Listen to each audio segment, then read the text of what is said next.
जय माता दी। जय माँ कामाख्या। कामाख्ये वरदे देवी नीलपर्वतवासिनी तम देवी जगत माता योनि मुद्रे नमस्तुते।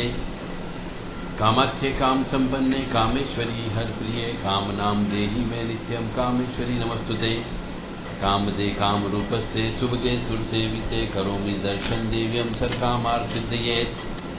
ओम महेशानी महामाये चामुंडे मुंडमालिनी आयु आरोग्य ऐश्वर्य देहि मे देवी परमेश्वरी। ओम जयंती मंगला काली भद्रकाली कपालिनी दुर्गा क्षमा शिवा धात्री स्वाहा सदा नमस्तुते। ओम सर्वमंगल मांगल्ये शिवे सर्वासाधिके शरण्ये त्र्यंबके गौरी नारायणी नमस्तुते। दुर्गति नाशिनी दुर्गा जय जय काल विनाशिनी काली जय जय। उमा रमा ब्रह्माणी जय जय सीता राधा रुक्मणी जय जय।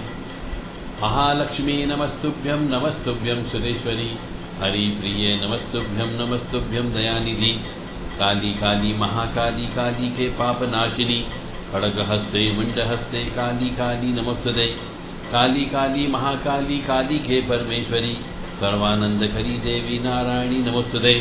नीरहार हार धन सार सुधाकरम भाकल्याणम दाकनक चंपकदाम्बुषाम उदकमिनिगजुगम मनोहरांगी वाणी नमामि मनसा वत्सा विभूत्ये। सरस्वती नमो नित्यं भद्रकाल्ये नमो नमः। वेदांत वेदांग विद्या स्नानेभ्य एव च। सरस्वती महाभागे विद्ये कमललोचने विद्यारूपे विशालाक्षी विद्यां देहि नमस्तुते।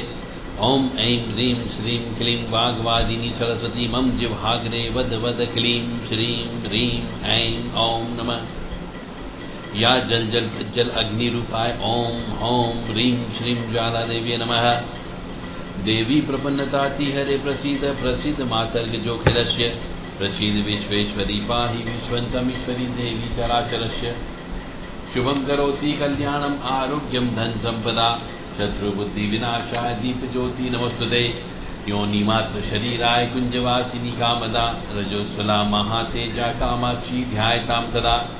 काम प्रिया कामरता कामा काम स्वरूपिणी कामिनी कामिनी काम्या कामुका कामचारिणी कामाख्या काम बीत इष्टा काम पीठ निवासिनी कामदा कामहा काली कपाली करालिका। या देवी सर्वभूतेषु लक्ष्मी रूपेण संस्थिता नमस्तस्यै नमस्तस्यै नमस्तस्यै नमो नमः। पापापहारिणीं देवी मुक्ति मुक्ति प्रदायिनीं अनंतां विजयां शुद्धां शरणां शिवदां शिवाम्। ओम हौं जूं सः ओम भूर्भुवः स्वः। ओम त्र्यंबकं यजामहे सुगंधिं पुष्टिवर्धनम् उर्वारुक्मिं बन्धनान् मृत्योर्मुक्षीयमामृतात्। स्वः भुवः भू ओम ओम स जूं ओम ओम। माँ भगवती जगत जननी सभी धर्म प्रेमी बंधुओं के कष्ट हरे दुख हरे पाप हरे ताप हरे संताप हरे दारिद्र हरे और संकट हरे। देवराधा ट्रस्ट की तरफ से सत्यवाणी की प्रस्तुति। सिर फोड़ना कितना अपशकुन होता है और कितना अच्छा होता है। हम देखते हैं कई घरों में कुछ पुरुष कह लीजिए कुछ स्त्रियां कह लीजिए वो सिर फोड़ते हैं बार बार। कई बार कुछ बच्चे भी सिर फोड़ते हैं। तो ऐसे बच्चे ज़्यादा सिर फोड़ते हैं जो किसी भी देव स्थान से मांग करके लाए जाते हैं, उनकी मान्यता पूरी नहीं होती। वो सिर ज़्यादा फोड़ते हैं। कई बार तो वो दीवार से सिर फोड़ते हैं, जमीन से सिर फोड़ते हैं, अपने हाथ से भी माथे को फोड़ते हैं। तो जिन मनुष्यों के बच्चे यदि आप ऐसे देखते हो अपनी आंखों से कि सिर फोड़ते हो तो ये भयंकर अपशकुन होता है। यानी कि वो देवी देवता जिसके यहाँ से उस बच्चे को मांग करके लाए हो वह आपको इशारा कर रहा है कि इसके लिए जो बोला था वो मैं ब्याज के वापिस कर दो। यानी कि उसके भाग्य को फोड़ दिया उन्हें। सिर फोड़ने का मतलब है भाग्य को फोड़ना, कर्म फूटे जिसको बोला जाता है। तो माथा जो होता है कर्म होता है, ऐसा बोला जाता है। तो आपको उस बच्चे की मान्यता पूरी करना है और यदि कर दी हो या कहीं पे गलती हो गई हो तो दोबारा से मान्यता को पूरी करो ताकि वो बच्चा स्वस्थ रहे, प्रसन्न रहे, उसका भाग्य नहीं फूटे। अन्यथा जिंदगी भर वो कुछ नहीं करेगा, आपके सिर पे बैठ करके मूंग डलेगा और आपके पैसे को बर्बाद करेगा। और हो सकता है यदि वो देवी देवता जहाँ से आप लेकर के आए हो, यदि वो ज़्यादा क्रोधित हो जाएंगे बार बार सूचना देने के बाद भी, तो बच्चे को अपने पास वापस बुला भी लेते, फिर आप बिना बच्चे के हो जाओ। तो इससे ज़्यादा अच्छा है कि यदि आपने कोई मानता कर रखी है और बच्चा ऐसा करता हो, चाहे मानता उतार दियो फिर भी करता हो, तो आप दोबारा से वो मानता को पूरी करो। मैं ब्याज के यानी जितना बोला था उससे कहीं ज़्यादा आप वहाँ पे उस मंदिर में, उस स्थान पर जा कर के करके आओ, तो ही वो बच्चा ऐसा करना बंद करेगा, अन्यथा नहीं करेगा। और हमारे इसमें भी ऐसे भी बोला जाता है, शास्त्र में भी बोला जाता है, बड़े बुजुर्ग भी बोल करके गए हैं कि करम फूटना, करम यानी माथा, सिर। और ऐसे भी बोलते हैं कि यदि कोई कौवा चोंच मार जाए माथे पर तो अपशकुन होता है, कोई चील चोंच मार जाए तो भी अपशकुन होता है, और कोई चमगादड़ भी चोंच मार जाए तो अपशकुन होता है। इसका अर्थ होता है कि जल्दी ही उस व्यक्ति की मृत्यु होने वाली है जिसको चोंच मारी गई, या जिसके ऊपर चमगादड़ बैठ गई, जिसके माथे के ऊपर कौवा आकर के बैठ गया, मतलब मान के चलो उसका समय, अंतिम समय आ गया, जल्दी ही वो चला जाएगा। चाहे बीमारी से मर जाए, एक्सीडेंट से मर जाए, पर मरेगा बस। अब आप कहोगे ये तो अपशकुन, ये अपशकुन आपको मानना पड़ेगी। प्रकृति स्वयं आकर के आपको बोलती है कि अब ऐसा होने वाला है, इसके लिए कुछ प्रायश्चित कर्म करना होते हैं, वो प्रायश्चित कर्म कर लो। यदि ऐसा हो जाता है तो फिर हरि इच्छा, यदि वो उस प्रायश्चित कर्म से प्रसन्न हो जाए काल देवता तो ठीक है, अन्यथा ये कौवा आकर के बैठना, चील आकर के बैठना, चमगादड़ सिर पे आकर के बैठ जाना, या फिर चोंच मार करके चले जाना, या चमगादड़ के द्वारा आपके बाल नोच करके ले जाना, तीनों परिस्थिति में अपशकुन होता है।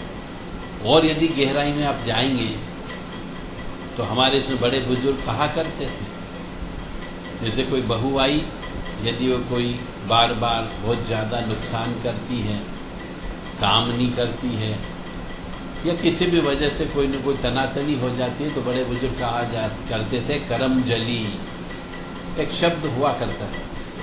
आजकल नहीं बोलते हैं क्योंकि आजकल सब इंग्लिश मीडियम से पढ़ते हैं, इंग्लिश में ही गाली देते हैं तो दूसरे लोगों को समझ में नहीं आती। तो बड़े बुजुर्ग करम जली बोला करते थे, या पुरुष होता था तो उसे करम जला बोलते थे। कर्म यानी कर्म, यानी पिछले जन्म के कर्म, वो जले हुए आते हैं। और ऐसे भी बोला जाता है कि कर्म यानी माथा, तो कर्म फूटने का मतलब होता है माथे को फोड़ना, यानी अपने भाग्य को फोड़ना होता है। अब और गहराई के अंदर चलते हैं। मनुष्य यदि अपने आप को, स्वयं को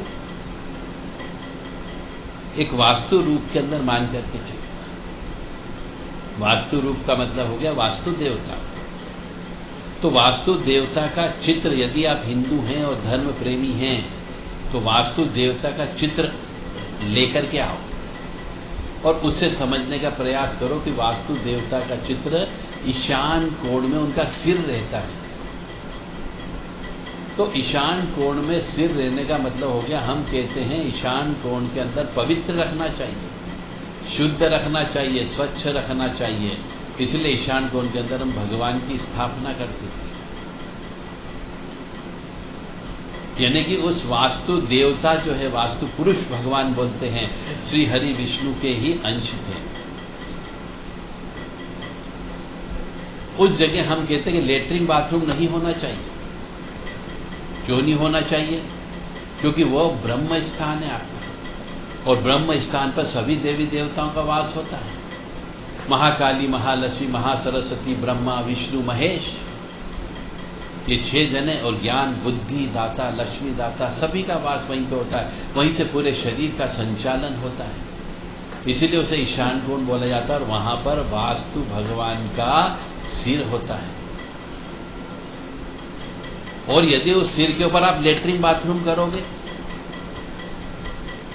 तो निश्चित तौर से उस घर में रहने वाले मनुष्य सुखी नहीं रह सकते। पागल ज़्यादा रहेंगे, बीमार ज़्यादा रहेंगे, दरिद्रता अवश्य रहेगी, अशांति रहेगी, क्लेश रहेगा, घर में आपस में सभी व्यक्ति लड़ाई झगड़ा करेंगे। इसलिए कहा जाता है कि ब्रह्म स्थान को शुद्ध रखो, यानी ईशान कोण को शुद्ध, स्वच्छ व पवित्र रखना चाहिए। उसे वजन भी नहीं रखना चाहिए। भारी चीज सिर पे रख के करोगे तो काम नहीं कर पाओगे, दिमाग काम नहीं करेगा। इसलिए कहते हैं कि जो ईशान कोण होता है, उत्तर पूर्व कोना, उसे ईशान कोण बोला जाता है। उसे हमेशा खाली रखना चाहिए, ताकि दिमाग खाली रहेगा, सिर पे वजन नहीं होगा, तो आप कुछ सोच पाओगे, कुछ कर्म कर पाओगे। तो ब्रह्म स्थान यानी कि ब्रह्मरंध्र स्थान, यानी कि आपका सिर, आपका माथा, यदि आप उसी स्थान को, अपने खुद के ब्रह्म स्थान को, जहां पर महालक्ष्मी, महासरस्वती और महाकाली माँ बैठी हुई है, श्री हरि विष्णु का वास है, वहां पर ब्रह्मा जी का वास है, शिव जी का वास है, और समस्त पूरे शरीर का संचालन उस स्थान से हो रहा है, यानी वो केंद्र स्थान है आपका। और यदि केंद्र स्थान को आप हिलाओगे, यानी अपने माथे को फोड़ोगे, तो भगवान हिलेंगे, और जब भगवान हिलेंगे तो वो अपने शरीर को छोड़ के चले जाएंगे, और उस जगह अशांति नामक देवी आके बैठ जाएगी, क्लेशा नाम की देवी आके बैठ जाएगी, काली माँ की जगह क्रोधा आकर के बैठ जाएगी, लक्ष्मी जी की जगह दरिद्रता आकर के बैठ जाएगी, और सरस्वती की जगह अज्ञानता आकर के बैठ जाएगी। सब छोड़ देंगे। और जब सब छोड़ देते हैं तो मनुष्य को बीमारी लग जाती है, दरिद्रता लग जाती है, क्लेश आ जाता है, और अंततः बर्बाद हो जाता है। इसलिए कहते हैं कि अपने एक बच्चे को अपने माँ बाप के सामने कभी सिर नहीं फोड़ना चाहिए, और माँ बाप को अपने बच्चे के सामने सिर नहीं फोड़ना चाहिए। क्योंकि बच्चा यदि अपने माँ बाप को सिर फोड़ते हुए देख लेगा तो उसके कोमल अंग पर, उसके दिमाग पर वो चीज छवि छप जाएगी कि मेरे सामने मेरे माँ बाप ने सिर फोड़ा, यानी उसके मन में कहीं न कहीं निराशा, नकारात्मकता का प्रभाव उत्पन्न हो जाएगा। ऐसे ही एक पत्नी यदि पति के सामने सिर फोड़ती हो, और एक पति यदि पत्नी के सामने सिर फोड़ता है, तो दोनों के बीच में फ्रिक्शन होना निश्चित बात है, कोई नहीं रोक सकता।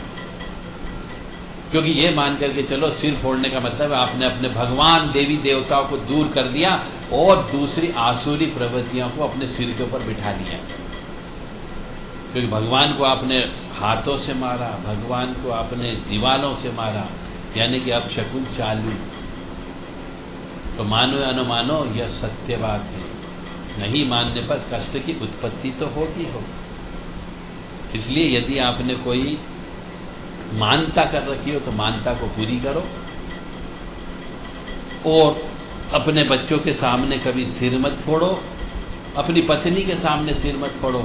और स्त्री को भी चाहिए कि वो अपने पत्नी या माता पिता के सामने सिर नहीं फोड़े।